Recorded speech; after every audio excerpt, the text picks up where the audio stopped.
Hello, it's Andrew Howard from Boating New Zealand again. We've taken quite a few weeks this time around to find a break in the Auckland weather to get out there and test this Rodman 890 Ventura all the way from the northwest coast of Spain.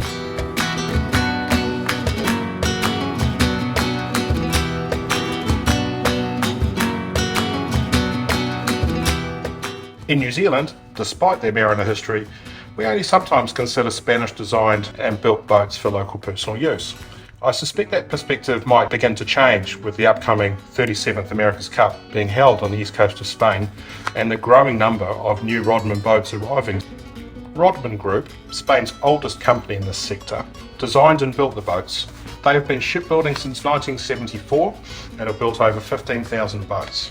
Rodman boats are represented exclusively in New Zealand by Daniel and Kim of Your Marine. In the Mediterranean, pilot house style boats are the norm, and we're seeing more and more of them in our local waters. It is a style that lends itself to all sorts of weather conditions, water conditions and usages. The visibility from the cockpit is outstanding. The huge windows of the Rodman 890, combined with the starboard sliding door next to the helm station, ensure that this vessel is safe and easy to operate whether the skipper is out on a solo trip or the conditions require it. The helm station itself is wonderfully clear and straightforward. It is finished in carbon fibre and the bank of switches is easy to see and easy to operate. The Garmin 12-inch screen is home to navigation and a depth sounder. The engine management controls sit on their own screen, which I found helpful to track the data, as it saves scrolling through the main screen to find it. The captain's chair can be set up for driving in either a standing or seated position. Above the front area of the cockpit is a manually operated sunroof. The sunroof serves two purposes, letting light in and letting the air flow through. The cockpit table was a good size for a vessel this length and could easily cater for 2 adults and 2 young children. The table also drops down to create a berth. This berth would work well for a single adult or 2 children top and tailing. The galley sits behind the helm station. It is both discreet and functional. The fridge freezer is perfect for a weekend's worth of fresh foods, and the microwave is nicely away from eye height, and the sink could easily be covered and hidden away. An additional fridge unit could easily be installed in the transom hold, which is a good place for cold beverages and fresh bait. The hull design is a semi-plumb bow, an interesting balance between the traditional raked bow we see on many New Zealand built boats and the growing number of plumb bow hulls we see. The plumb bow gives the Rodman 890 Ventura an increased waterline, which had 2 significant impacts on the boat. The first was that it increased the forward cabin and bed space. The second was that the boat felt significantly longer underway than the waterline length of 7.99 metres would suggest. The boat has an overall length of 8.9 metres and underway it indeed handled like a bigger boat. The test boat was equipped with zip wakes set to operate automatically. The hull responded quickly to any changes these interceptors asked of it, limiting roll when underway. The zip wakes were not needed to assist in getting the hull to the correct pitch for planing. The hull is balanced enough to do that on its own. That said, when loaded up full of fuel, water and half a dozen scuba divers in their equipment, the zip wakes would probably help. Our test boat was powered by a pair of 200 horsepower Mercury outboards. The engine setup proved to be plenty of horsepower for this vessel. The seas were calm on test day and a cruising speed of 17.9 knots at 3,250 revs per minute. The fuel burn was only 33.9 litres per hour. After the photo shoot and returning to the marina, I sought some decent ferry weight from the large Waiheke passenger ferry. I wanted to know how this boat performs when the conditions are less than perfect.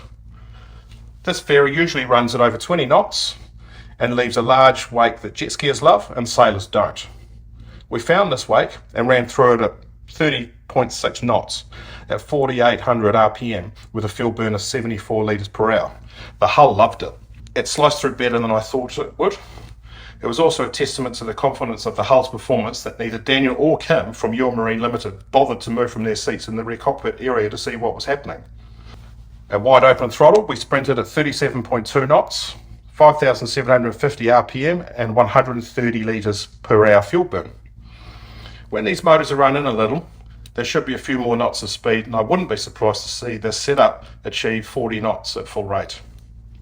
The cabin under the bow is large enough for 2 adults to sleep, and under the stairway to this area there is another large bed area for sleeping another couple of adults. The cabin under the bow can be separated by sliding doors, and this is a great way to provide some privacy. On the starboard side of the cabin area is an electric head and freshwater shower with both hot and cold water. The hot water comes from a 20-litre hot water cylinder housed under the rear cockpit floor and is heated via the engines. Inside the head, behind a sealed panel, are the wiring junctions. These are at head height and made for excellent access should a fuse need to be changed. The stern cockpit area has broad access to the hull and all the voluminous storage areas. This area has been designed to keep loads low in the boat, improving sea-keeping ability, and it proved easy to step down into. This means less backbending when loading and unloading the toys and supplies. The cockpit houses plenty of seating, the more stern of which slide forward to allow the outboards to fully trim out of the water. Depending on the situation, the pilot house doors can be fully operated to slide either to the port or to the starboard.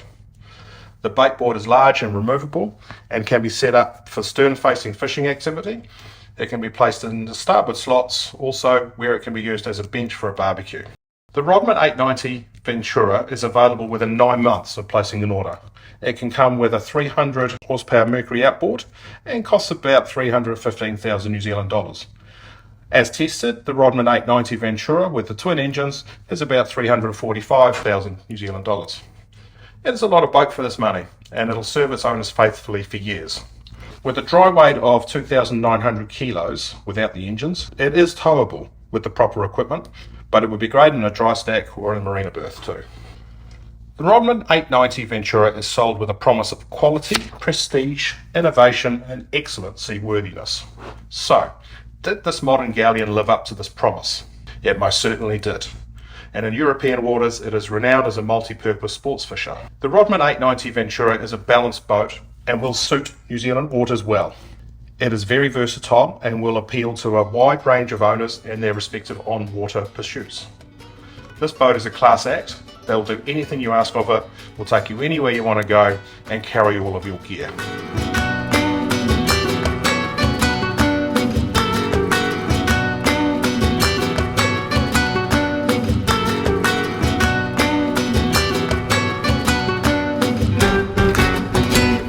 John Ecclestone from Boating New Zealand.